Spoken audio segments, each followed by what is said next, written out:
welcome back to First Available, the podcast where we talk all things disc golf. It is June 17th, 2024, episode number 17 here, cruising right along. We don't have anything on the Pro Tour front to talk about, update you. No scores, no events. I know there was one open, but not officially part of the tour, so I didn't pay attention to it. So I can't help you out there, unfortunately. I apologize for that this week. But I do have the Hazy Shade presents the second annual Scott Burnett Open details to fill you in on. So that's what today's episode will comprise you of. Give you a couple quick updates on the YouTube channel, what's coming out in the next week. And we'll get things rolling. Get you out of here. I know it's a hot day, at least here in the Dayton, Ohio area. It's very hot. I've already went out this morning, got a little round in with Ross, and it felt like 100 degrees. All right, so let's go through the second annual Scott Burnett Open that I participated in. It's a B tier. I signed up for MA40. Obviously, I did this a few months ago. I signed up, so kind of had been waiting on this one to happen. It was a weird weekend. Going into the event, I remember not really looking forward to it for some weird reason on Friday. I think with my family being out of town and just everything going on outside of disc golf, it wasn't that I wasn't looking forward to it so much as just like I wasn't excited for it. I remember the night before kind of feeling like a little bit of anxiety, and I had to talk to myself and oddly enough and be like, dude, like, it's just disc golf, like, go out there. Like, I was kind of worried about going out and shanking shots. I think also another big part of it was with the course layouts. When I signed up, for some reason, I just assumed it was going to be at Arthur Fisher. And then to come to find out the layout we were playing for the 2-round event was going to be Caesar Ford. And, well, not just Caesar Ford with the blue, the middle tees on the front 9 and the long gold tees on the back 9. And then the second round was at Handyman Ace in Fairborn, which is, of course, I've played plenty of times, but again, there were, I think, 5 different holes that we played the long tees on, which I've never played there before, so I think all that added anxiety, and I just kind of had to have the realization, like, you just throw the damn Frisbee, and if you shank a shot, if you hit a tree, if you rip it out of bounds, whatever it is, like, you're not going to be in trouble. Like, it's not that big of a deal. So once I, reminded myself of that, I was ready to go. Now, with the first round, we'll go over real quick, and I will go over as quickly and in detail as possible as I can without taking forever. Each hole and each shot and whatnot that I took and how I ended up where I ended up. But yeah, with the first round being out at Caesar Ford, that's like a 35-40 minute drive. My tee time is at 8:50 in the morning. So that's the normal time I end up playing, but I just did not get up and get motivated enough to even go out and throw in the morning. Like, usually every tournament I've played in, I've gone out ahead of time, even the day before that, on Friday when me, Ross, and Landon played the SBO Flex at Fairborn, which I'm not talking about today because they might come on the podcast maybe this week, and we can talk about that. But even that, I always warm up, but Saturday morning, I woke up with just enough time that I could go out to Wright State and throw a few shots, and I didn't. I sat around here and drank my coffee, and I made a deal with myself that I was just gonna play for fun, be relaxed, not be stressed out, and try to rush out and get a few throws in, and then have to drive all the way out to CFB and all that.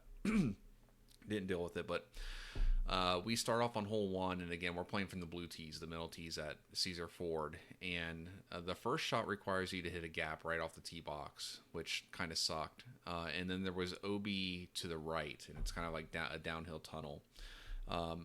Typically, I would throw a forehand through there just because that's my easiest way to guarantee that I hit that gap, I hit that tunnel, and I get down there and in play. However, with the parking lot and the road being on the right, I was too nervous to do that on the first shot and maybe not turn it enough and end up fading out of bounds. So I figured the safest shot was to go with my backhand Tesla. I released it. I think I actually released it a little bit late. I think I grip locked it a little bit and it hit a tree up on the right and kicked down to the left. I didn't even get across the road. And I'm just saying all these details for anyone that's familiar with the hole. You can follow along. But I didn't get across the road. I was in the thick stuff on the left, so I already determined right then, this is a par 3. We are not even parring this. We're just going to play this for 4 because I'm not going to try to be aggressive. I had to put my foot into the honeysuckle and all that crap. It wasn't like I even had just a regular standstill shot. So with my second shot, I just threw a little forehand relay, chipped out about another half of the distance, and then another forehand up to the basket for a tap in 4. Kind of sucked to open up with a birdie. I'm sorry, to open up with a bogey. It would have been great to open up with a birdie. And just to mention, I played with Doug Nieport and Philip Dickinson. It was just a card of the 3 of us that day. Excellent card. We had a blast. Again, every tournament I play in so far in this MA40 division, I'm always getting grouped up with people that just have a good time, and that's the most important thing to me.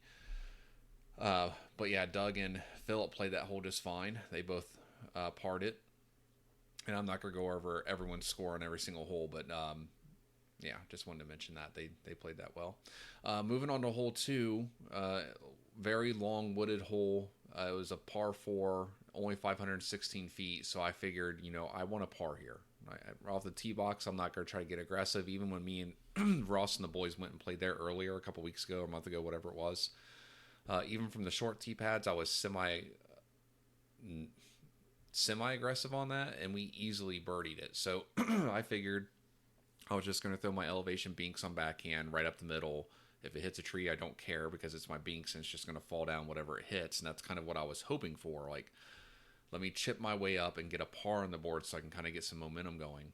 And I overturned the binks a little bit, and it got through everything and ended up going into the junk on the right, which prevented me from being able to have a second shot. I had to pitch out for my second shot, and then it was just a chip game. I couldn't get past trees. I would get 80 feet up from where I was throwing and just like hit the one tree you couldn't hit and get knocked immediately down. So I chipped my way to a double bogey. Like, I didn't have some super huge mistake that got me a double bogey. I just could not get a clean shot off that entire hole. So that kind of sucked. That was deflating.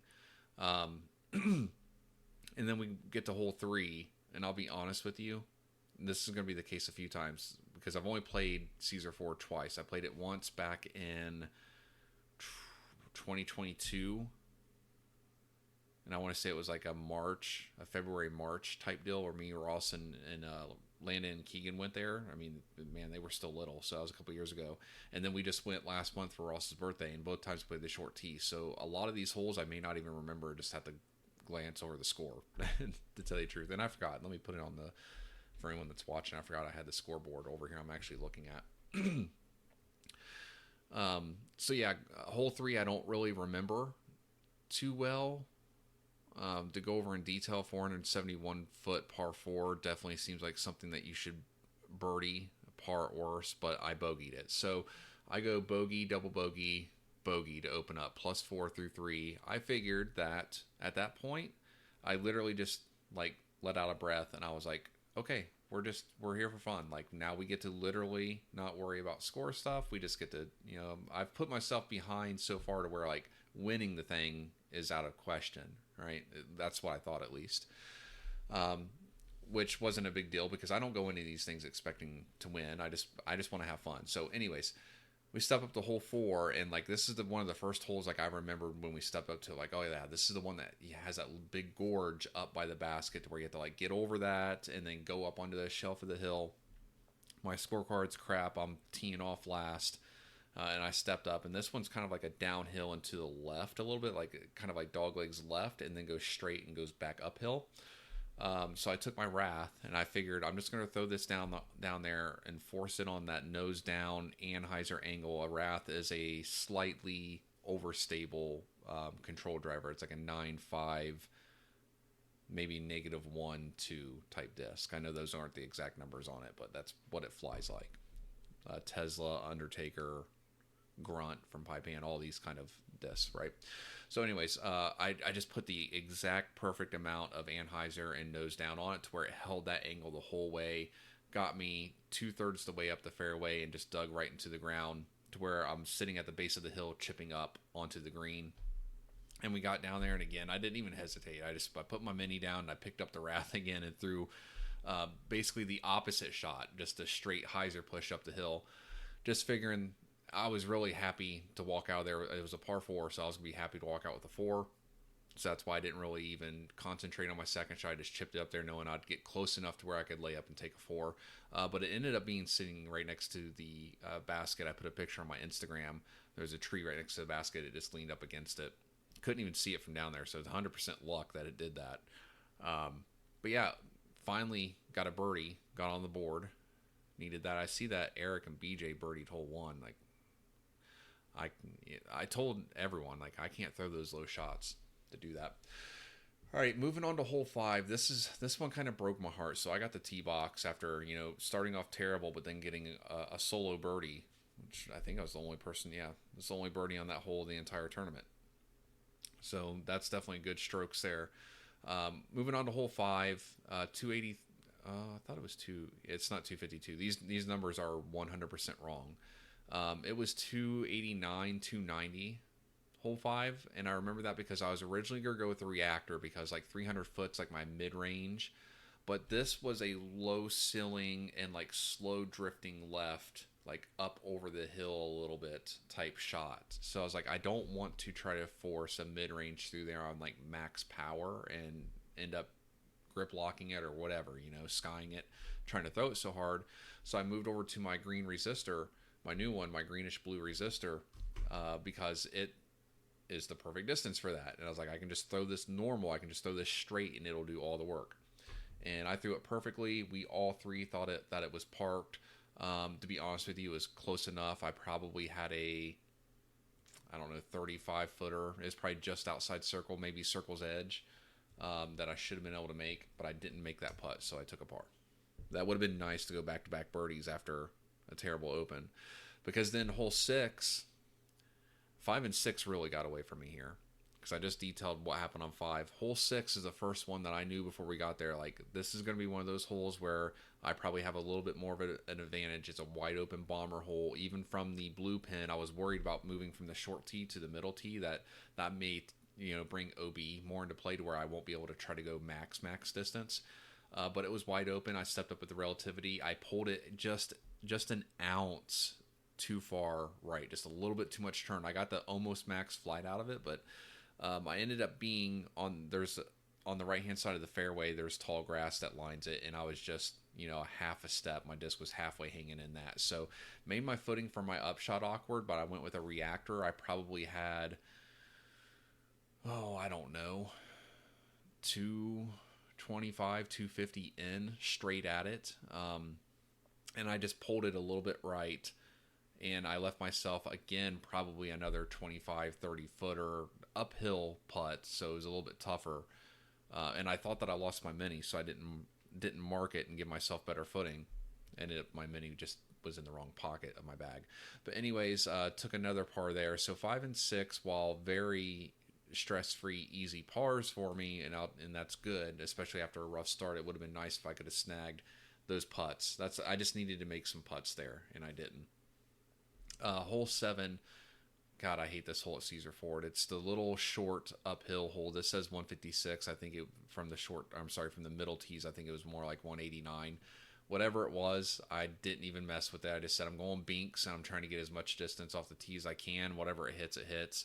I got halfway up the hill. From there, I even told Doug, I said, from this spot right here, it looks tempting to try to throw a forehand up that gap and save a 3, but I was like, I'm just going to take my 4.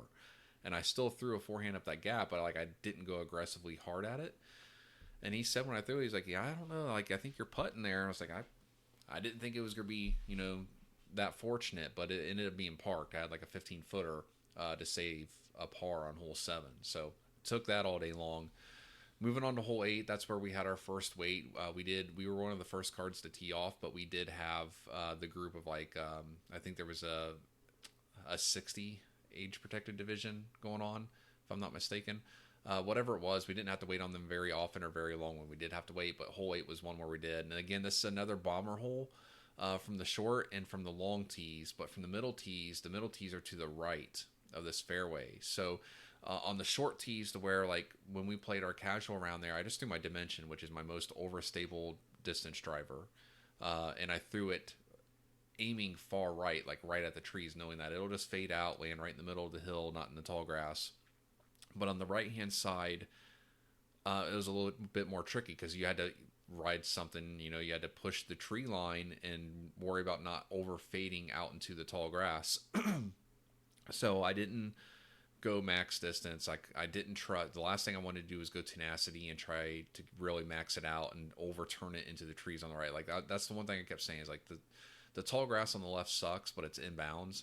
The tall stuff on the right is also inbounds, but I don't want to have to try to chip through trees on a 900-foot hole or whatever it was. So, anyways, I just threw a standard synapse out there. I even duffed it. I bailed out. I told Doug. I let it go early, like all that talk, because we had to wait that whole time. And I was like, I got to let them get down there. And then I didn't.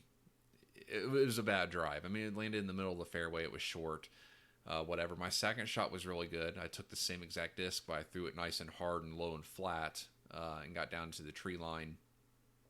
And then I don't remember this hole exactly, but I do remember that in the green area that there was OB coming up behind the basket pretty quickly. So on my approach shot, I didn't go super aggressive, and I basically just chipped my way up to a tap-in par.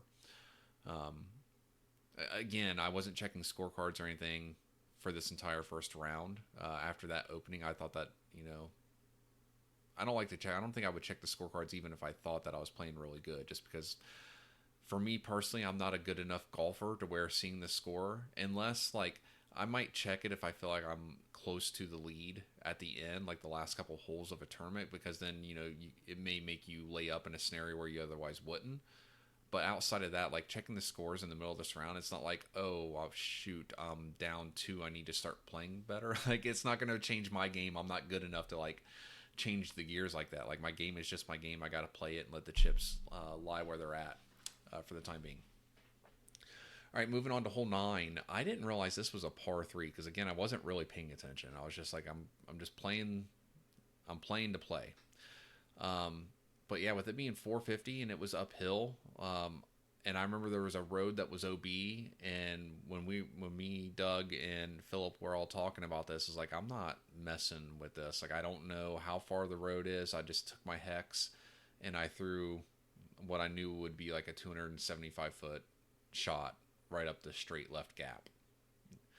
I just knew I wouldn't bring the road into play. I knew it wasn't going to be a birdie, whatever. And from that spot, I actually had a little tunnel. I threw my resistor on forehand right up the gut, hit the ground right in front of the basket, and skipped forward straight up to it. So tap in 3, which, to be honest with you, I would have thought would be a birdie, but I don't know. Doesn't matter. I mean, 3 stroke count doesn't matter on that, but yeah, took an easy 3 there. Hole 10, so we round the turn, and on the entire back 9, so from here on forward, we're playing from the gold tees, so the furthest out tees. All right, and this is what I was actually kind of excited for. Hole 10 is the first hole where, from the position that we're throwing from, I feel comfortable going max power. There's no OB right that I'm worried about coming into play, no OB left, so I go tenacity, low and out the tunnel, trying to rip. I'm trying to get like a 450-foot drive.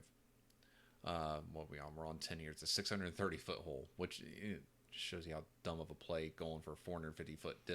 There's no difference to try to get max distance there, but I wanted to, and I just threw it a little bit low. I didn't get the max flight out of it. I got a nice turn, but when it started coming down out of the turn, it just fell down to the ground. It just didn't get that lift and push.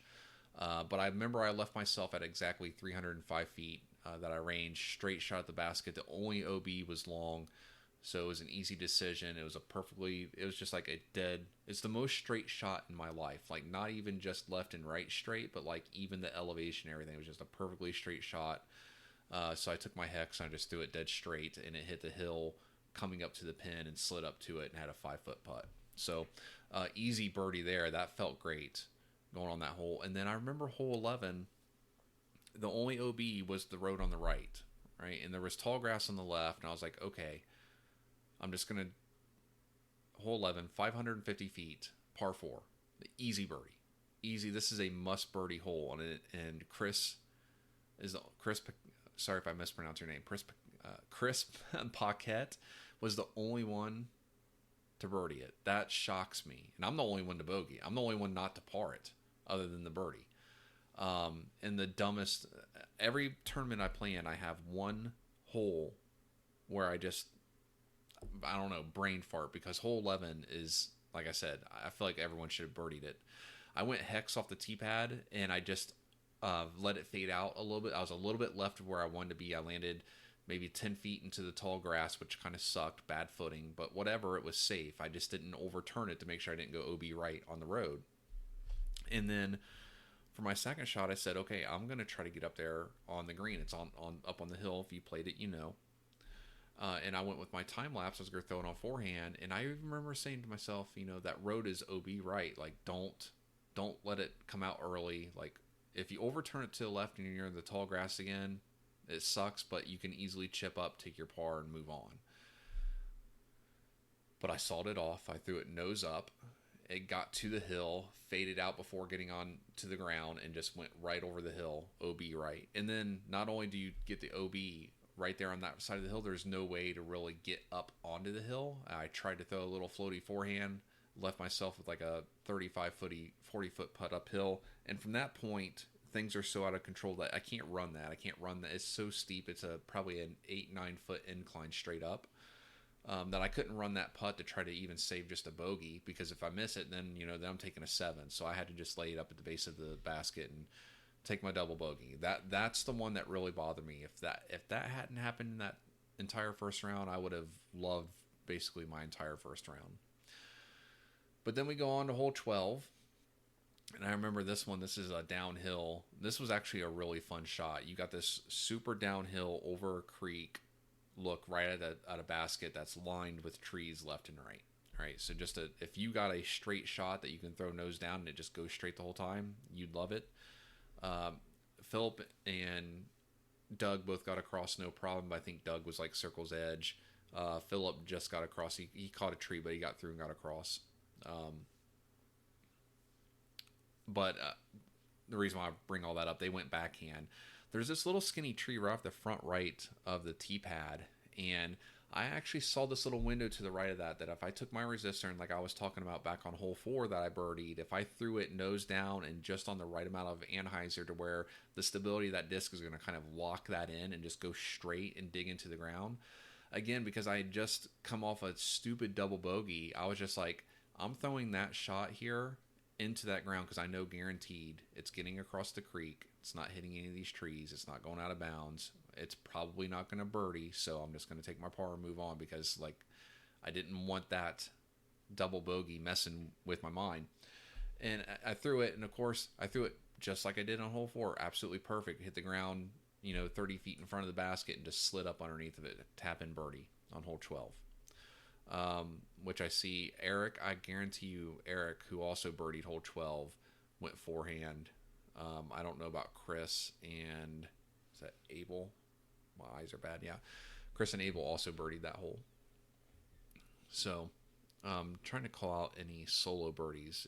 Hole 5, John Cox was the only one to birdie that hole 5. All right, moving on to hole 13, which it looks like everyone except for Abel bogeyed. I do remember this one because I should have parred this one. But Doug was even talking about he was going to be interested to see what the average score was because it was such a tough hole. The gold pin was really hard.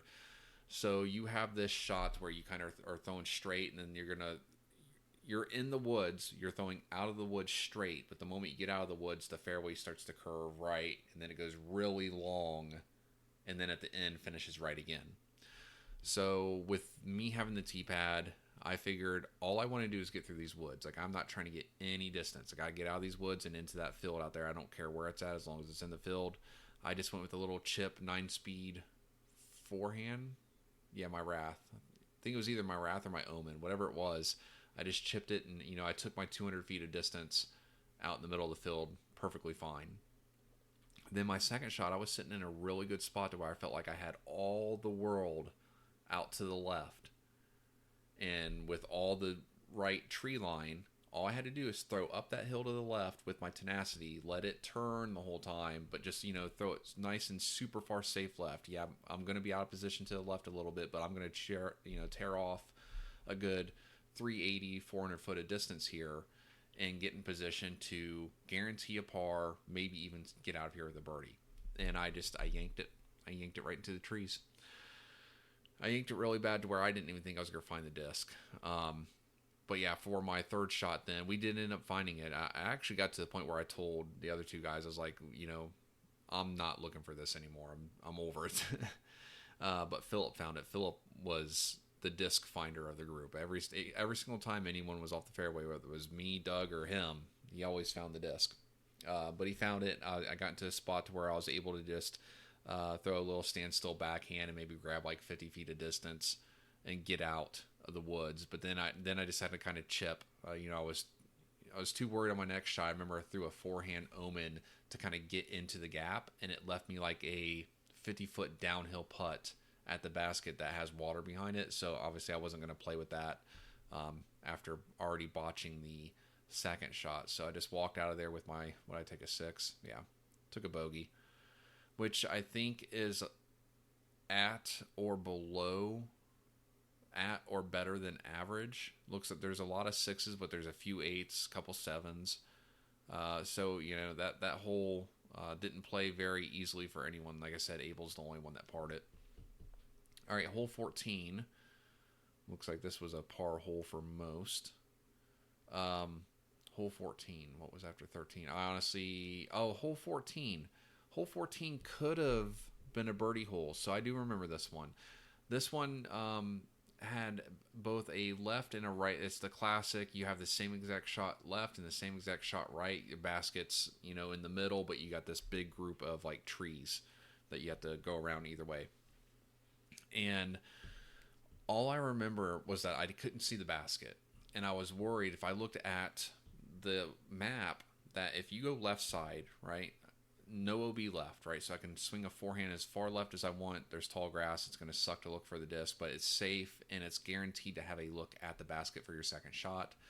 The right side of the map to me looked like if you went that way that you weren't guaranteed to look at the basket, even if you threw a decent shot. It looked like you might have to throw blind.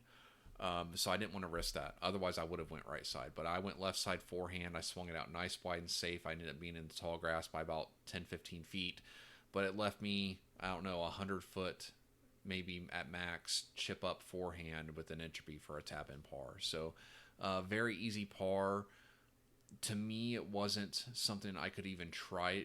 397 forehand is going to be about my max distance if I throw like a really good straight forehand. But the only way I'm going to get that is if I feel like there's no OB and I can see the basket. And I couldn't see the basket, so I wasn't willing to go for it. And to be honest with you, had I seen the basket, I probably still wouldn't have tried to get all the way to it just because that tall grass on the left, I was trying my best not to be in that because you could easily lose a disc, and then you're going to be taking a penalty for losing a disc. So anyways, let's move on. I said I was going to make this quick. I'm going into super detail. Hole 15. Hole 15 is the ace run hole. Matt Butcher with the only birdie. Congratulations to that birdie. That hole was a little bit tricky playing from the long pin. A lot of fun. It's a downhill, straight shot. Nothing to it other than the fact that you got tall, rough all around it, right? So that was my concern, is that I didn't, in that group of the 50 or 60, whatever it was, card in front of us, was just going over to, this is one of the holes we had to wait on them on, and they were over to the right, and I didn't want to be stupid aggressive. I didn't want to throw an overstable disc. I don't like throwing super overstable discs downhill. I'm not good at it, so I want to throw something neutral, but then I don't want to get super aggressive and try to rip on it and accidentally burn it over and go hit someone or cross into the grass or whatever. So I tried my best to go at it safely with my hex, and I just made the classic miss to where I was short and left a little bit. I didn't get it quite nose down enough or quite turn. Honestly, it's the nose down. I don't think I wanted to turn it anymore. I think I had it straight at the basket. I just needed it nose down. It faded out left me a 40, 45 footer that I didn't make. And yeah, move on. Move on to hole 17, which I think I played really well. Wait, no, that was 15. 16, which I felt like I played well. It looks like there were a lot of pars. Obviously, everyone that finished in the top there, in the top 4 that day, looks like they parred it. But, yeah, I remember not really knowing what this hole was about. It's the hole where, almost 2/3 the way up the fairway, you got this little pinch point of trees that you have to go through. So you're kind of going straightish left. Then you pinch point through these trees and go uphill a little bit, and it's a weird design. But again, remember, I'm not checking scores, so I'm thinking right now that I'm sitting at the bottom of the board. So I'm just like, I'm not messing with this hole. I don't know what the play is. So I'm throwing a hex straight. And when I get there and I see what I got, I'll figure out what to do. I ended up being on the left side of the fairway, and I remember seeing the basket up there, and I was like, okay, this is easy. All I got to do is throw a nice, reliable, overstable time lapse forehand, get through this pinch point, and that'll leave me in a nice, safe spot to where I can chip up and take my 4. Right, take my par, get out of here. I'm not going to birdie this from the tee shot that I had. So that's why I remember Philip jokingly tried to tell me to go for it. I was like, I can't get a forehand. Like, even if I didn't have to get through those trees, like, I can't get this forehand that far up that hill, this distance, can't do it. So anyways, yeah, I stuck with my safe play, chipped through there. Then I had a second shot, which I threw a beautiful, what was that? Was that a tempo? I think I threw up the hill on backhand. There's a little small evergreen right of the basket and maybe like 10 feet short of it. And I remember from playing there with Ross and them last month that I don't remember who it was, but somebody hit that tree and it got stuck in it and just left a tap in. I don't remember if it was birdie, par, whatever it was, but it just left him a tap in putt. So that's what I told myself, and I aimed at that tree and I stuck it right in that tree and it fell right there, and I had a nice little tap in 4. So good 4 to get on 16. I would have thought that would have been a little bit more of a tricky hole for a lot of people, but looks like the majority of everyone handled it reasonably well. Don't have any, got 1-7. So ironically enough, from the only guy that birdied or only guy that parred, probably the toughest hole in the course. Okay, moving on to 17. We'll get through this and get done. 17 I do remember because that's that one that has that little horseshoe ranch. So this one I'm honestly shocked that I birdied. My drive was really good. So this is actually a bomber hole. This is one of the few holes I allowed myself to go for it full throttle. I went relativity. I pushed the tree lines to the right as hard as you can push them without getting penalized. And I did hit them. So I threw down this hill really far. There's kind of this pinch point of trees you got to go through. And that's what I was trying to do, is just try to get into that pinch point. That way I can chip out of them, chip up, tap in 4 was the plan. But I got a little bit pinched on the right. I ended up having to throw a little choppy forehand to get out and through that pinch point, which I did. And then it left me a simple... So when you're coming into the green is surrounded by like a ranch style fence, maybe like 100-foot perimeter around it or so. And on the front side where you come from, there's a really skinny tree right in the middle. Like the skinniest of trees that shouldn't bother you. But I got stuck right behind it to where I didn't have a simple forehand to get up to this podium style pin, right? So now I'm nervous about this. I do this weird stance backhand trying to get around this tree, trying not to hit it, and I leave it short, and I probably got 45 feet to take a 4 on a hole where my drive was near perfect. My second shot was good enough to put me in a position where it should have been a simple par. So this was kind of frustrating, but I went to my old school koi from that 45-foot putt and just put the orange koi in the basket and handled business. So I was pretty happy with that. I mean, you can see here, 1, 2, 3, only 4 of us parred that hole, and 1 birdie, Chris. I feel like that's the second time I mentioned your name in a positive space. Hole 11, solo birdie on 11 and 17.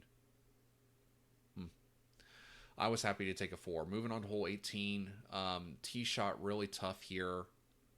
You have to throw a pretty solid distance over this creek and onto a shelf on a low ceiling. So it's like you got to hit a window. And if I'm not mistaken, I had the tee box. We were waiting on the group in front of us. This is a tough long hole. And I remember I'm going forehand. Same thing I did on hole 4 with the Wrath. Forehand, kind of a little bit, just the perfect amount of Van Heisner where it's going to force it into that window and into the ground, right? I'm not going for max distance. I'm trying to make sure I'm trying to hit a target. And I threw it perfectly. Left me sitting in the fairway. My second shot, I had a perfect spot that I just needed to throw a straight backhand out of the woods and into the field where I should have been set up looking for a pretty straightforward birdie approach. So I went with my binks just in case I did, yank it or anything. I didn't want to go sailing off into the woods. Again, it wasn't a score decision. This was I don't want to go looking for my disc decision. Threw the binks on forehand. I put it a little bit nose up and high, being scared. It did get through all the woods, but got stuck next to the last tree coming out of the woods. So for my approach shot, I did still have a chance at birdie. I remember road behind the basket was OB, so I couldn't go long. This is an uphill shot. I probably had 220 feet from there, probably 200. And I'm up against a tree. So I tried to go with my tempo. I was trying to throw it hard enough to hit the hill and slide up underneath the basket. But I couldn't follow through all the way because I was up against a tree, and just I kind of didn't put enough on it. So it faded out a little bit early.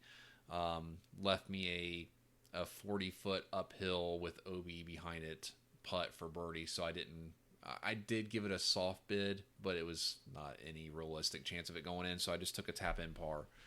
Was kind of happy with that.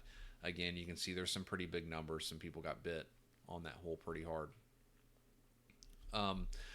But all in all, once I finished, I checked, and I was close to second place, which kind of surprised me. And I wanted to hang around and talk with everyone afterwards, but I just didn't have an opportunity to. I wanted to go also. I was waiting to see if Ross got out. I was going to go play around with him, and then for the rest of the day, once everyone finished and I realized I was on lead card going into the second round, I wanted to go practice, but Fairborn was still being used for the tournament at the time. So I ended up going to Inglewood, and I played to about hole 5. And Inglewood is in such rough condition as far as the roughs go. Hole 5 I got to. I just skipped hole 4, not playing it because there was a group of 3 on there. They were going to let me play through, and I told them, I already played today. I'm just kind of getting some practice for tomorrow to work on, I'm going to be playing some tees I'm not familiar with playing with, so I figured Inglewood would give me the best replication with that because I hardly ever play Inglewood. It's kind of unfamiliar what to throw. It's what I was trying to practice. But I got to hole 5, and I threw a forehand. This is a simple 289-foot straight forehand shot, and I threw it, and I was filming. The only reason I turned my camera on was because I wanted to make sure that if I threw, I saw the roughs were so bad from the parking lot that I wanted to make sure if I threw something into the tall grass, I would have video to be able to reference. And I spent 25 minutes looking for my time lapse that was 26 feet away from the basket in circle 1 on hole 5. I let 2 groups pass through. None of them saw it. So I picked up my disc and I said, I'm out of here.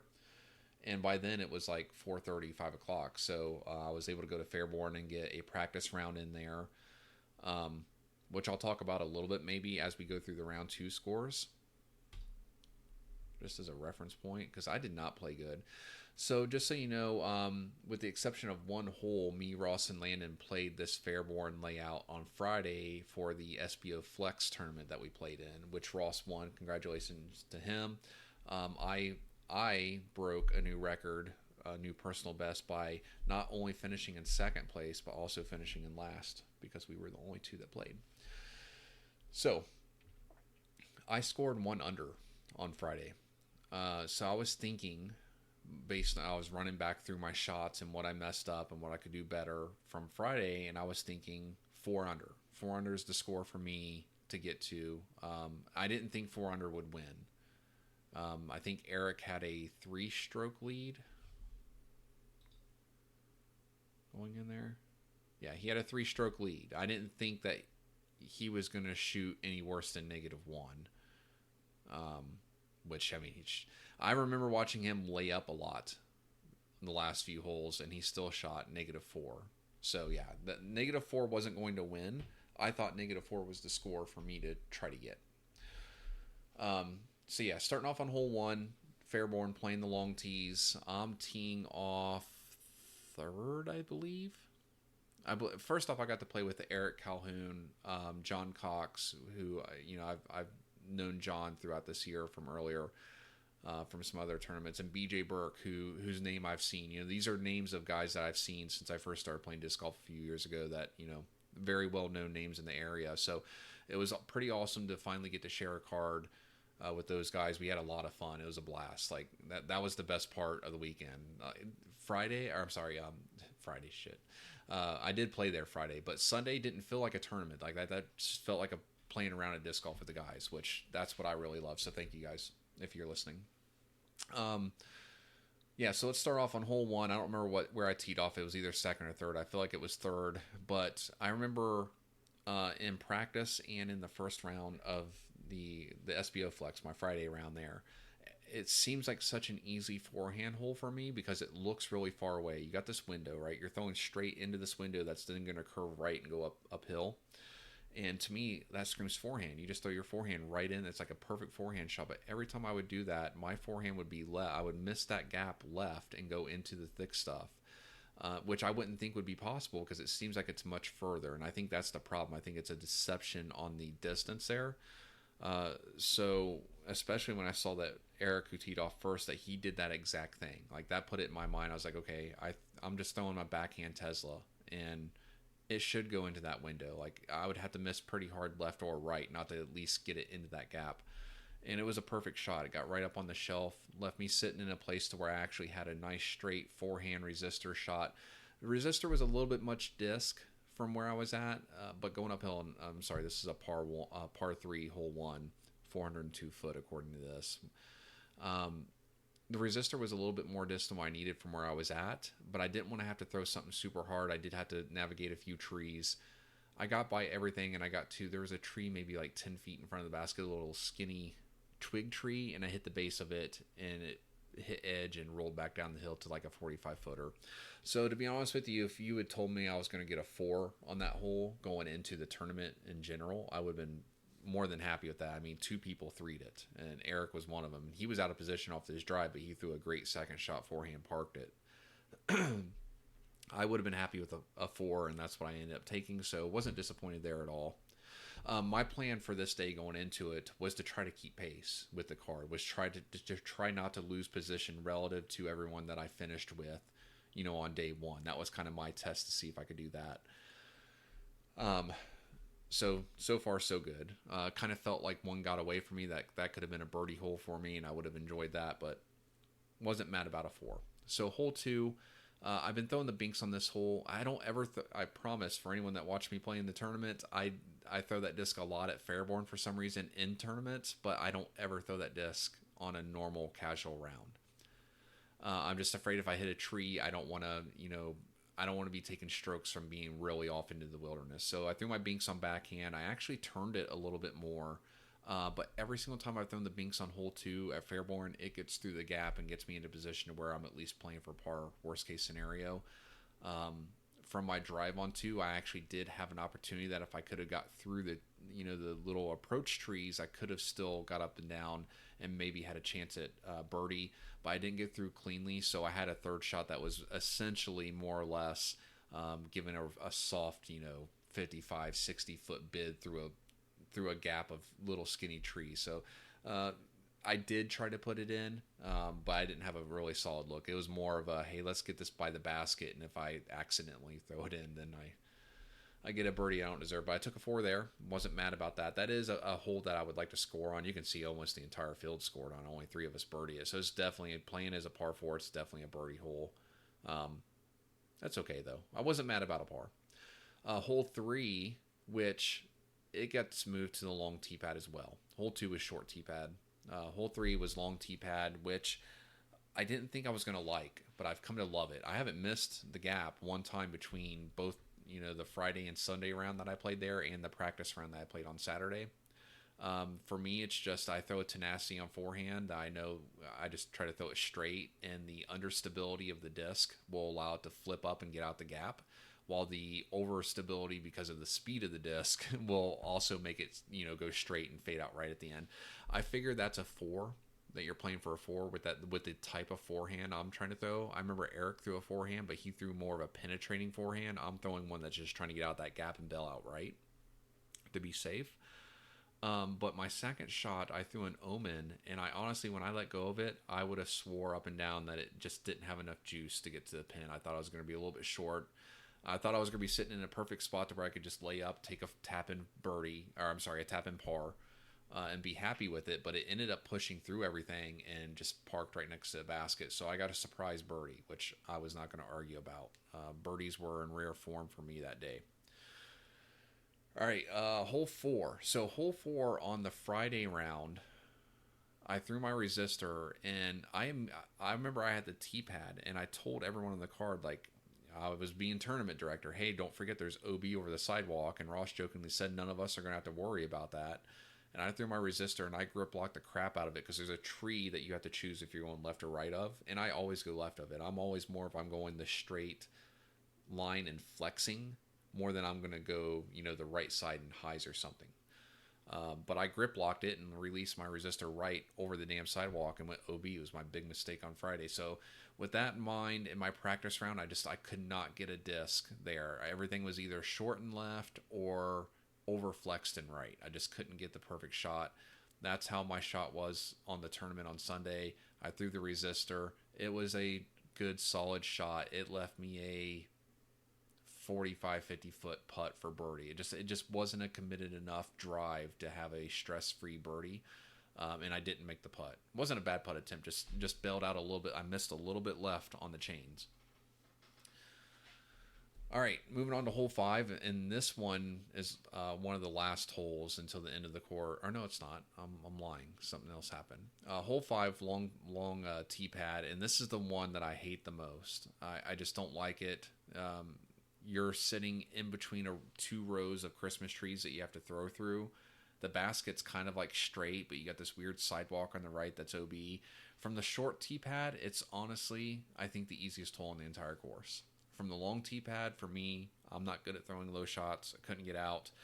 I settled on trying to throw a Insanity on hyzer flip and try to throw it low and just hope it could push through all that rows of trees. And then there's like one more tree out in the center of the fairway that blocks the basket. And I even told everyone, I was like, I'm happy if I just hit that tree and get there, because then I could pitch up and down, take my 3 and move on. I did get through the rows of Christmas trees, but not very far. I hit like one of the last ones and it knocked me down to the ground. But for my second shot, I had an opportunity. It's a weird shot that I haven't practiced that distance. It's almost like throwing from 50 feet in front of the short tee pad. So I went with a pyro and overstable mid, and it was a pretty solid shot, but it skipped. It was a little too overstable for the task. I had like a 35 footer or so, I don't know, circle's edge type putt to try to save a par and hit the front of the cage, and just didn't wedge for me. So took a bogey there. Honestly, in the grand scheme of things, wasn't even going to be upset about taking a 4 on hole 5. Hole 6, we got to play from the long tee pads, and I honestly really did like this. Since they cleared out all the brush next to the short tee pads on hole 6, I thought that playing the longs there was awesome. There's OB right, but no OB left. So I think that that's a fair trade-off. I actually allowed myself to go like 90% max distance on this. I went with the relativity, thinking that I could force turn it just enough to grab a huge chunk of distance and just bite into the middle of the fairway somewhere. I overturned it just a little bit, so I left myself short and out of position to where my second shot, I honestly, I don't remember exactly what I did, but it just missed in some regard to where I was going to be taking a 4. But then my third shot, I went with an Entropy, which is the brand new discs in my bag. I got a review coming out soon on it. But I threw that on forehand, and I remember even saying to myself, like, hey, when I was throwing that in practice on forehand, it was kind of like almost grip locking, because that soft plastic was like sticking on my fingers. And it did it, and I really thought that I cost myself a stroke, but I got lucky that the overstability, it put me in a tough putting spot. I had to make like a 20-25 foot putt with OB directly behind it, and luckily I was able to save the 4 there. I honestly feel like from the long pin that might be a par 4 anyways, which is weird because the short pin has it listed as a par 4, and it should definitely be a 3 from the short pin, because you can 2 it there. But let's look at scores here. I mean, well, hole 6, I think that should probably be a par 4, because you only got 3 people that would birdie it if it's a par 4. Alrighty, moving on to hole 7. So hole 7's one that I haven't been playing too well. Actually, on the tournament on Friday, I birdied it somehow. But I used to always throw forehand off the tee. Like, this is a must birdie. As a par 4, it's like a must birdie. It's one of my favorite holes on the course when it's in the long pin too. So you have to throw this straight, I don't know, 200 foot shot maybe. Maybe 220 20, something like that. It's not far, but you need to land in a specific shot to where you're going to have like a 90-degree turn to the right and throw over this pretty wide and disgusting creek and onto an island green. So while it's a very short par 4, like it's not some simple, like you have to execute 2 well-placed shots in a row, avoiding OB, avoiding, trees and whatnot. So anyways, I used to go forehand just to try to hit that perfect distance and get close to where you can almost just pitch across the creek. And I gave up on that idea because I kept burning it over. I kept being afraid of throwing something too stable and actually falling in the creek off the drive, to where now I just throw the straight putter. I use my koi. I know I can just throw it flat and straight, get up there. There's a perfect spot. There's a tree in the middle of the fairway, and it's like your marker tree that if you can just get like 30 feet past that, you have this perfect wide open window to get across the creek. So that's what I did. I went koi. My actual tee shot in practice was perfect. In tournament, per usual, because I'm afraid I'm going to shank it to the right, I throw it a little bit too high, and I ended up being too far left. But I still went for it on my second shot through that big wide window. I was close enough where I feel like I could get it. Stuck the green pretty good. That island green is super tight. You can see all these birdies on here. Like, these are good birdies. Eric, Matt, Chris, John, myself. Because that green is very tight. Like, I threw like an almost perfect upshot, and I was probably 16 feet from the basket and probably 3 feet, if that, from out of bounds. So, all right, moving on to hole 8. I honestly botched this shot. I remember John telling me, I did a good job because it looked like I was laying it up. I went with the koi, and I was trying to push it to the basket. So on Friday, again, I don't want to go into details too much on the Friday shot, but I went right at it with my koi on Friday, and I was like literally 6 feet from the basket, and I was out of bounds because that basket's so close to the creek edge. That on the tournament on Sunday, I released it high and a little bit hyzer. It was a little oversafe, essentially. But honestly, it left me in a really good spot. I had a really good, like 33, maybe even a little bit closer, circle's edge type putt that was safe. That didn't really have OB to worry about it unless you like kiss off the right side and do something you shouldn't do. But in theory, it actually was a good spot. I didn't take advantage of the putt there. I remember not focusing too much on it. Like, I remember I had pretty much conceded myself to a 3 off the tee. And when I saw my lie, I just never really talked myself into like, oh, this is actually maybe a birdie. Should have went for that more. That way when I missed it, I could have felt like I at least tried. Hole 9, not a whole lot to talk about. I threw a standard backhand drive. Got into the position that I almost in every single time.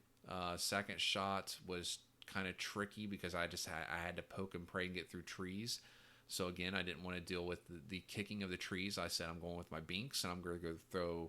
I'm not trying to hit left gap, right gap. I'm throwing it dead straight, and whatever it hits, it'll put me in a position where I can easily just lay up my third shot and take a tap in 4 on this, because they got this par 4 with the basket back on the hill.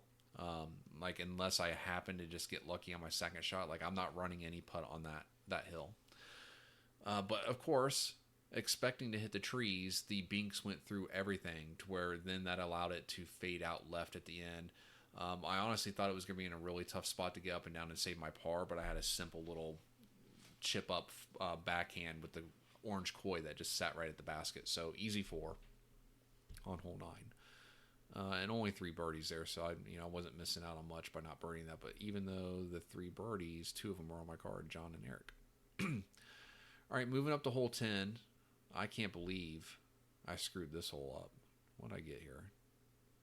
I hit a long putt here. That's what happened, because I didn't deserve this.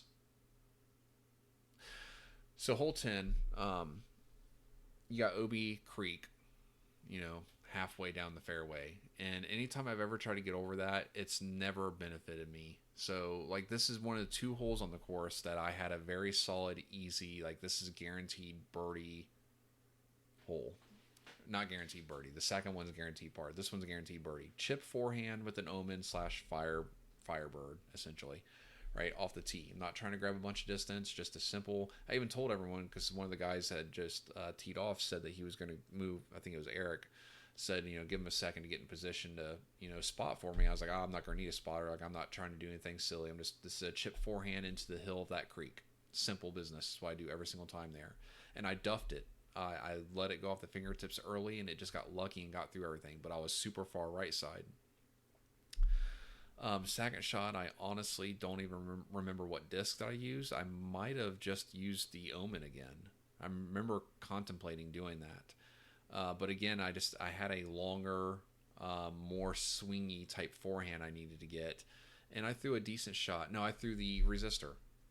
Because I remember it hit a tree, and it left me sitting at like 50 feet or something like that. And I was like, oh, okay, well, I just screwed up. Like, this is the number one birdie hole on the course for me. Like, hole 10 was going to be the easy one. 402 foot, two 200-foot forehand chip shots. That's literally what it is. It's probably a 180-foot chip shot and then a 220-foot chip shot. But anyway, yeah, I'm sitting here ramble. But yeah, I nailed that putt from that long distance. So I was like, okay, like way longer than the putt on 8 that I missed, right? Way longer than the putt on 5 that I missed, right? And if that wasn't bad enough, then we get to hole 11, Superman hole, right? And I think I had T-box. I went forehand. No, I didn't have T-box, but I did go forehand up through the top window, which I was honestly surprised to see I wasn't the only person using that window, that high window. But all four of us had our drives in a semi, in an area somewhat near each other. Right, I had the furthest one back. I thought I had a really good drive out of my hand. Thought it was going to be perfect. I was going to push up to pretty close to where that log is falling down up in the middle of the fairway. This is a par 5, super long, like what, 1,000-foot hole, 600-foot hole. Why does it feel? It feels like it's 1,000 because of the woods, but super long par 5. So definitely a must birdie. Right, so my drive hits a tree, but it sits in a perfect position. I remember seeing it, and I confirmed with everyone I'm out in the furthest one back. It was a perfect spot for a dead straight Tesla backhand. It was probably a 330-foot shot, dead straight at it. Fairway was plenty wide to where all you had to do is throw it straight and flat and let it penetrate and finish at the end. And I pulled it right. I pulled it right into the thick stuff. So I did knock off a good chunk of the distance.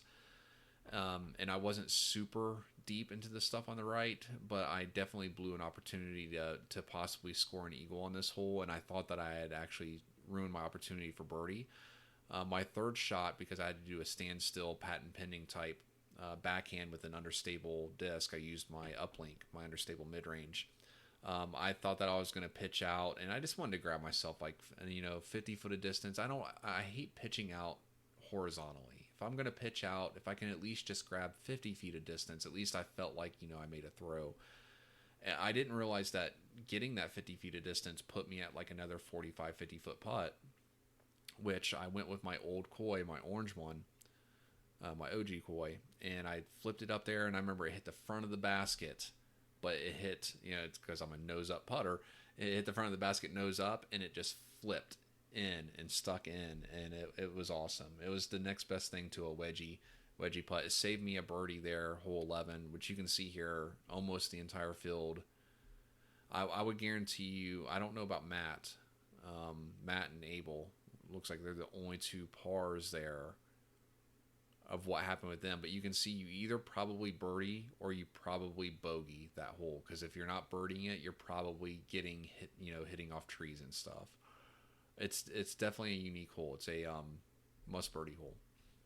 So I was super happy after that, right? Like I just snagged 2 birdies using my putter, basically. It was the putter that did that. So now I'm sitting here to where, like, you know what? If I could probably just par out the rest of the day, I'd be pretty happy. Hole 12, I hate when it's windy. The wind picked up. I always forehand this hole. I always forehand time lapse it, which is a fairly stable power driver that I can flex out there and aim it towards those trees on the left and know that it's overstable enough to where it's either going to overcorrect or it's just going to dig into the ground, right? It's going to be a safe shot. During the practice round, I did throw my Tesla on backhand, and I liked it in the wind. I don't like throwing forehand in the wind because I've got too much wobble in my forehand, and that wind exposes that, which we're about to find out here in just a moment. So, anyways, with the wind picking up, I figured backhand Tesla, just try to throw it low, nose down, and into the ground. Yeah, it's going, going backhand. The downside is you end up being further left. But I was like, I don't want to have to try to flex a forehand to make sure I don't end up being too far right and pinched off in the line of evergreens or Christmas trees, whatever they are. So my backhand, again, in the wind, I felt like it was a pretty solid release, but I pulled it too far right. It just clipped a branch and got knocked straight down. So I'm actually short of the drop zone. And there was a group finishing hole 4 walking towards us, and like I let everyone know I gotta wait because with the wind, I'm already pinched off to the right. Right, the basket's straight ahead. I have to throw this big swinging forehand out to the left and get it to swing back right. So I chose my second most overstable disc. The only thing that would have been more stable would be an MVP dimension, which would be a ludicrous thing to throw on that.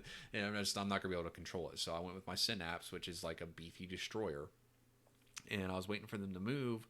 And all I kept thinking to myself was, this shot is going to, like, I'm so worried about the wind. I'm going to make all these adjustments to make sure that I don't go out of bounds left, that I'm going to saw this off and be pinched off on my third shot. Like, I'm going to be taking a 4, maybe a 5 on this hole because of this upshot. And whatever it was, I threw it and I just completely yanked over on it.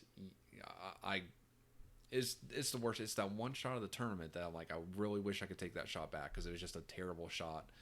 I cranked over on it. I threw it out of bounds on my upshot left of a shot where the basket is to the right. It was just completely trashed.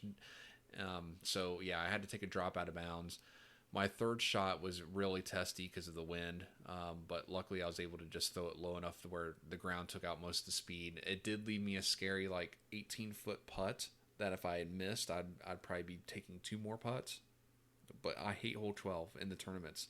I played it fine on Friday. I took an easy 3 on Friday's tournament, but Sunday's tournament, it bit me, that out of bounds. I really wish I could have changed that. But even in the moment, I was like, okay, that was my mistake today. We know that we get one every round of a tournament. I have that one hole that I have that mistake. That's fine. I can live with that. Hole 13 is the other hole that I've changed my approach. They moved the pin to the long spot. So hole 13 is this weird, somewhat starting uphill, curving left, and then going back downhill to left, like almost this moon crescent shape shot you have to throw. So backhand is really tight, right? When the pin is in the short spot, there's also a creek. After you've made the bend and it straightens out, there's this little skinny creek that plays OB, and it's in the perfect spot because it's right, when the basket is on the short spot, which is just over that creek, it is very much worth it to me to do flex forehand and try to actually get into circle 1 and still an eagle because it's a par 4, right? And the long pin, I don't feel like trying to flirt with that creek line is worth it because half the time I'll end up being in the creek, right? So I'm risking OB. And if I get across, it's not putting me in much better of a position than being just short of the creek. So I switched to just doing a backhand, literally 25% power resistor. Just this little, I'm just going to swing this little overstable fairway driver. It put me in a perfect position. I was honestly thinking I probably duffed it a little bit. It was a little bit more inside than what I was trying. While I was in the short fairway, I was on the far left side. There's this little skinny tree right before the creek by the bridge. And I was like, crap, I wish I could have just been right of that tree because then it would be a straight forehand shot in. But from where I was at on my second shot, it was a perfect position. I had an easy backhand tempo that all I had to do was just swing it out wide enough to get around all the trees and just to have a little bit of luck not to hit anything. And I kind of just duffed my second shot just a little bit. I'm not even mad about it. It's just I needed a little bit of luck. I didn't get it on that second shot. I hit a tree. And it knocked out half the distance back to the pin. So I figured from where I'm at right there, that's going to be a pretty straightforward, we're going to pitch this up, take our par, move on. No harm, no foul. I had a shot at birdie. I couldn't grab it. No problem. Get out of here with a par. And I go to my third shot, and I remember sitting there, and it was maybe a 50, 60 footer. I was like, I got a little bit of room to work here. You putt with the Kois, give it a chance. Give it a chance to go in. Maybe you snag that birdie. It was a terrible decision because of the green. I went for it. It was fully committed. Everything was good. It was just right. So I missed the chains, but it had full power. and because the green is on this little behind it, it goes downhill. So then I left myself like a 25-foot uphill putt that I missed mentally. I duffed it short and into the cage, so then I got bit for a bogey. All right, so that one was just a dumb mental error. That should have been an easy par after missing the bird. Like, that second shot was your birdie. The second shot determined whether or not you had a birdie there. For me, I shouldn't have still gone for it on the third shot.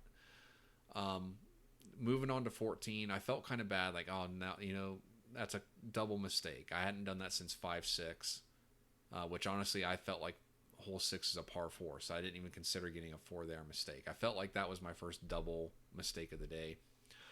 Moving on to 14, everyone else's drive was pretty solid there, I think, for the most part. Like, no one hit like first available, and of course I did. It's a hole I've been struggling with lately. I don't know why. In the tournament back in January, the first tournament I played in, I eagled this hole. I threw a forehand longhorn, which is like a wraith, up there, a flex forehand right up the middle. And that's what I'm trying to do with the tenacity. I think the tenacity is too flippy for that hole. Anyways, I let go of it early because I was afraid of overturning it and hit like literally first available, which kind of sucked. But I figured this is still a par 4, right? Like, I don't have to birdie it, right? So even though I'm only 50 feet off the tee pad, I went with my second shot, went with the Wrath, laced it up there, got myself into shallow circle 2, maybe like 50 feet, right? Still, so birdie's still in play, and that's the problem. Like, off the tee pad, I pretty much conceded that I need to get as much distance as I can on the second shot so that I can have an easy par. And I did that. I put myself in position for a very easy par. And I remember, like, with it being so far uphill, my third shot, I remember doing this. Like, I did have to hit this little bit of a gap, right? It wasn't really tough. It just required you to focus and do it. And I just wasn't, like, for whatever reason, willing to focus into it. I figured, like, I started doing the thing where you look away from your shot and you kind of just throw it. And you kind of just hope that your body mechanics and your natural throw. And I duffed it a little bit. I let it go early, nose up, belled out left. It still left me with like a 25-footer that I could have easily saved my par with, but I left that putt short. And now I just did the same exact thing on 13 and 14. And so 12 through 14 is what really hurt me on the entire tournament. If I wouldn't have done, those two mistakes on basically I could have lived with the one on 12, because like I said, I have won every tournament, every round that I'm going to have one big stupid mistake that I need to learn from. But it was those two putting mistakes, those two third shots on 13 and 14 that cost me 2 strokes. And I mean, in the grand scheme of things, what does that mean? Not a whole lot.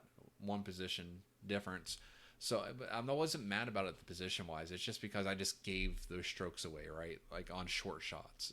If it would have been a long shot, like had it been my second shot, like on hole 14, where I'm throwing that forehand uphill and I'm trying to make up distance because my drive was bad, and I throw and maybe I get halfway up there and it hits a tree and skips off and goes left, like, I can deal with losing the stroke that way. It's because I lost it in such a manner that I had control of it and just didn't keep control of it. I don't know if that makes sense. But anyways, the good news about this is, well, even though I'm having a rough stretch here, you can see from 10 to 15, it's 3 birdies, 3, a double and 2 bogeys. But some action-packed golf. I don't get upset. Like, I don't see myself ever getting upset. The only time I even get upset internally is when it's a bad shot. The result could be terrible. If I throw a great shot and it just barely nicks this tree, but it was on the line I wanted, and it ends up being in a terrible spot, like, that sucks. That doesn't make me upset as, like, in the times when you throw a bad shot and anyways, we'll talk about that later maybe, because I know I'm probably already... I've been going at this for an hour and 8 minutes. This goes much longer. We're only going to talk about the tournament today because, Jesus, it's already an hour. All right, let me get you guys finished up here so I can send you on your way. All right, moving on to hole 15. They got that listed as a par 4. That's why. So that's a soft. You can tell here that's a par 3, right? We would have had 3 birdies. It doesn't matter in the grand scheme of things. I was kind of surprised that's a par 4 on here. Downhill shot. This is the one also I parked. So in the tournament back in January, I parked this with my Fireball, and I've tried the same disc, whether it be a Fireball or Omen, Firebird, whatever, a lot since then, and I just can't seem to get it down there. So I switched to the Resistor. and I threw when it came out of my hands. Thought it was perfect. It's penetrating the fairway, going downhill, and it just hits a tree that like none of us really, from what I remember, thought like it was going to hit. So it did leave me in a spot where I had this really long look. I gave it a solid bid. It was probably like a, I don't know, 80-footer downhill. I wanted to make sure I stayed close though, because remember I'm coming off 3 mistakes. So I remember when I threw that up there, I had all the room in the world to work with on the right. So I said I'm just going with my koi, and I'm throwing it on as much hyzer as I can put it on out there and getting it to curve back. It sat 10 feet from the basket, easy 3. Like I said, I think everyone in the card 3'd that. 16. So from here on out, we're playing long tees, which is the first time doing that, Friday. So 16 is just, it's a very interesting shot. It's a straight tunnel shot. I threw the binks on Friday. It ended up being solid, but I didn't put enough power on it. It was short and to the left of the pin, but easy 3. On my practice round on Saturday, I tried to throw the same shot, but I fully committed. I accidentally released my binks early, and it went through this left gap that you would never try to hit, and it ended up being parked. So that told me all I needed to be told there is that I'm probably not going to birdie that hole, because it took a miracle mistake to have that tap-in birdie. But I went with the binks. I overcooked it to the right just a little bit, but it left me a simple enough. I had a run at birdie, but it was like a 50-foot, like really skinny, like, yeah, we'll give it a little shot here. But again, I'm not trying to compound mistakes at this point. Let's get out of here, take our 3, move on. Hole 17. 17 could have been in 16. My shots, the shapes, the results, everything that happened. The only difference was I had to forehand my approach shot. I had a wide open window. All I had to do is hit it. So simple tap in 3 there. Hole 18, I remember I told myself in my practice round, I threw a tenacity turnover forehand, which got all the way down close to circle 2, and I remember it hit the road somehow and rolled back inbounds. So I told myself I'm probably not trying that shot unless, like, I don't know, if for some reason I had like some big lead and it wouldn't have any implications on the outcome of the round, which wasn't going to be the case. I mean, Eric was in control going into it. He was in control going out of it. But at any rate, I settled with the backhand Tesla, just something hard and straight into the window. This is the best hole change in the entire tournament, in my opinion. Honestly, as long as it's cleared out like it is now, I would rather play 18 long than 18 short. It's such an interesting shot downhill, so fun. There's a lot of risk reward going 2 different ways. Anyways, let's not sit here and keep making love to hole 18 at Fairborn long, but it was a fun shot. I didn't get all of mine. I released mine. I don't remember what it was. It was just a little high. I'm not good at throwing low. But yeah, I got halfway down there. I got into the open area down in there. And I remember even asking Eric, I was like, man, I felt so my second shot, because you can't see the basket and you're coming from an area that you've never played before, because we always play 18 short. I felt so disoriented where I didn't know where the basket was. I just did my best to throw a resistor on forehand, nice and hard, in the direction I thought the basket was, that I felt wouldn't give it enough time to fade into the road and get me an OB penalty. And it left it 10 feet from the basket or so, maybe closer to 20. I remember I had a little bit of anxiety making that putt for birdie, but one of only 4 birdies, along with I remember John birdied that. I just now know. Yeah, shout out to John on the eagle too on hole 15. I don't think I mentioned that. But yeah, that wrapped up the tournament for me. Finished me out 1 over for the round. Again, it's 2 strokes worse than what I did on my Friday round, and I chalked that up to holes 13 and 14's third shot, to where for some reason I had already settled on a par and then tried to take a birdie that didn't belong to me. That's what happens in golf. There's a certain time where every hole, this is kind of the way I try to approach things, and maybe we'll say this in closing, because I know we're well over an hour. I promise you, I swear I thought this was going to take 30 minutes to talk about this tournament, and I was got to try to fill time, but this will be the last thing on this. But the way I approach playing disc golf, and I mean, this can change over time, right, depending on whether it's a tournament or whatever you're doing, but each hole, especially when we're playing doubles, like I try to tell people, if they hit, like, if this is a par 4, but it requires a good first shot, and if your tee shot is maybe mediocre or worse, you're not going to birdie it no more, but par is in play. Or it doesn't have to be a par 4. It doesn't matter. Whatever it is. When you take your tee shot, when you stand on the tee box, you can say to yourself, can I birdie this hole? Right? So trying to find a good example, like hole 2 at Carroll, because I think most people probably have played that. Hole 2 kind of sucks, right? It's a birdieable hole. It's a very pretty straightforward hole. It's a little bit long distance wise. It requires you to carry over some grass. But if you throw your first tee shot and you get over all that grass, but you're 100 feet away from the basket, like, okay, it's not the end of the world. It's a par now, right? Now, when you get up there, you have, in my mind, you've already gotten the birdie is out of question, right? Like, it's not to say that you can't throw it in. It's to say from what you did with your first shot, where you're at right now, what is the likelihood? What is the risk reward? Like, because you could try to throw this in, but how good are you at keeping it close enough to where if that attempted throw in stays within your guaranteed putting range, what you feel is your guaranteed putting range? So I don't know. That's kind of the way that I approach it in the tournaments. That I'll stand on a tee pad. Like, I can tell you right now, if we play Fairborn again, hole 1, I'm playing that.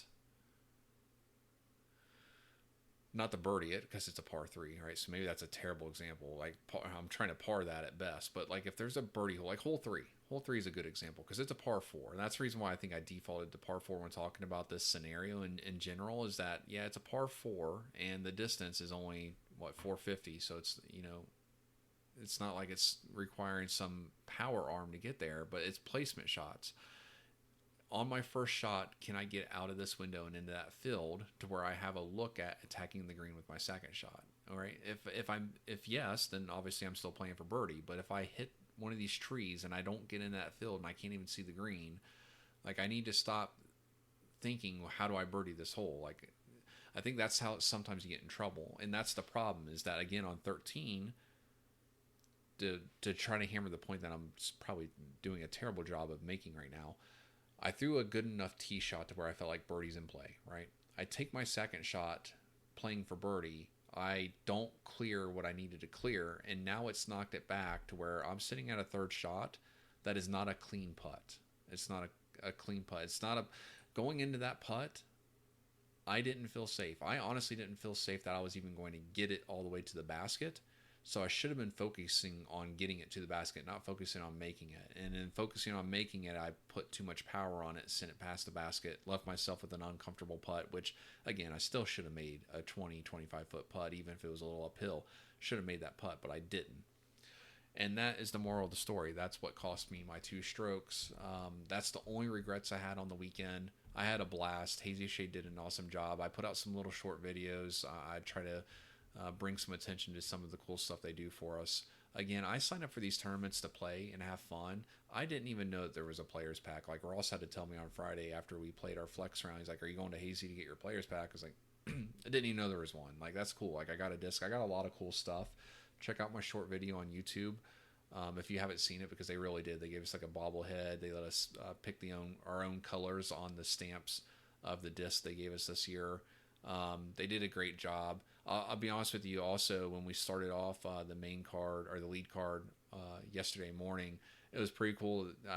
Whoever it was that was out there with like a little miniature amplifier system, like doing the call outs and the run up music and stuff like that. It was just fun. It was fun. Extra shout out to Eric Calhoun for your win. Congratulations again. Pleasure playing with you finally.